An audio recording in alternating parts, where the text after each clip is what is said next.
Sara Duterte natatakot sa kanyang kaligtasan. Mga kaaway gusto raw siyang makulong o ipapatay. Sa isang panayam, inihayag ng Vice Presidente Sara Duterte na may mga taong nais siyang makulong o mapatay. Kasalukuyang nahaharap si Duterte sa impeachment complaint na nakapending pa rin sa Senado dahil sa umano'y maling paggamit ng pondo ng kanyang opisina at banta sa buhay ng Pangulong Marcos Jr., ng First Lady at iba pang opisyal.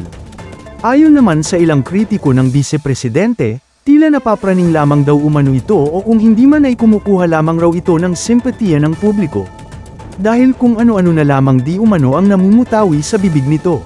Ayon pa sa kanyang mga kritiko, kung susuriin raw ay hindi na healthy ang mga binibitawang salita nito. Bagay na hindi angkop sa isang opisyal ng gobyerno na pangalawa sa may pinakamataas na posisyon sa pamahalaan. Ayon sa komento ng ilan sa social media, dapat raw ay nagpo-promote ng pagkakaisa, ang mga namumutawing salita ng isang opisyal para mahikayat ang publiko na suportahan ang mga programa ng pamahalaan.